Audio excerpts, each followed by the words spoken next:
Remue ménage.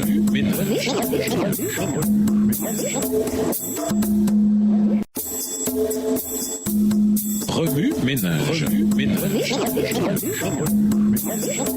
Bienvenue dans votre émission. Remue ménage. Nous voilà à la leçon de mercredi. Invité. Amour et justice s'entremêlent. Dans Deutéronome 10, le caractère de Yahvé est pleinement exposé. Dieu nous a aimés le premier et aspire à ce que nous l'aimions en retour, au verset 15. Si nous sommes incapables de faire quoi que ce soit par nous-mêmes, en revanche, nous pouvons répondre à l'amour que Jésus déverse dans nos cœurs. Nous pouvons choisir d'entretenir une relation avec Dieu, de le laisser œuvrer dans nos cœurs, de suivre sa voie, de le servir de tout notre être et d'avoir confiance qu'il se chargera de notre salut et de notre sanctification. L'amour précède l'obéissance. Il nous est absolument impossible d'obéir par nous-mêmes. Même nos bonnes actions sont comme un vêtement souillé. Ésaïe 64, le verset 5, dans la version Nouvelle Bible Second, et ont besoin d'être purifiés par la justice de Jésus. Sans l'amour de Dieu, il ne nous reste aucune solution. Bien que Dieu possède l'univers, il est proche de nos cœurs. Ce Dieu grand, puissant et impressionnant. Verset 17. Jette son dévolu sur nous avec amour. Le cœur est la clé d'une relation plus étroite avec Dieu. Tout commence par le cœur de Dieu. C'est une image puissante du salut par la foi et de la grâce prévenante. La grâce de Dieu qui est à l'œuvre pour nous attirer à lui avant même que nous en soyons conscients. Ensuite, Dieu continue à faire beaucoup de choses impressionnantes et étonnantes pour nous dans le plan du salut. Il multiplie les bénédictions à notre égard et nous conduit vers des choses toujours meilleures. Dieu est aussi digne de louange, verset 21. Nous devons nous attacher à lui, verset 20. Cela nous rappelle que lorsque nous nous focalisons sur notre reconnaissance envers Dieu pour ce qu'il a fait, notre relation devient toujours plus douce, toujours plus précieuse. En définitive, Dieu est aussi un Dieu de justice. Il ne fait pas de favoritisme et n'accepte pas les pots de vin. Par ses mensonges, le diable veut nous faire croire le contraire et nous emmener à nous méfier de Dieu. Yahvé aime tous les êtres humains et désire que chacun d'entre eux passe l'éternité avec lui. Dieu prend particulièrement soin de ceux qui sont la cible du mépris, les pauvres, ceux qui n'ont pas de famille ou d'héritage, ceux qui doivent fuir leur terre natale, au verset 18, et veille à ce qu'on les traite de façon impartiale. Il appelle ses disciples à éprouver ce même désir envers ces gens-là, à prendre soin d'eux comme lui-même le ferait, et à considérer leur âme, laquelle a une valeur infinie, plutôt que d'agir selon les circonstances extérieures. Voir aussi Deutéronome 15 et versets 7 à 11. Si nous ne le faisons pas, Dieu indubitablement leur fera un jour justice. Matthieu 25, les versets 31 à 46. Remue ménage. Où voyez-vous Jésus dans Deutéronome 10 et versets 12 à 22? Le fait de voir Jésus en tant que Dieu tout-puissant et impressionnant, en tant que celui qui vient dans votre cœur et vous appelle à prendre soin des gens vulnérables, a-t-il une incidence sur votre relation avec lui? Que vous dit Jésus par ces textes? En quoi voyez-vous Jésus différemment ou le voyez-vous de nouveau? Comment réagissez-vous en voyant Jésus de cette manière? Au revoir. Et à demain si Dieu veut.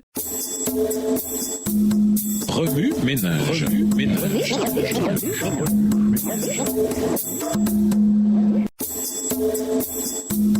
Remue ménage.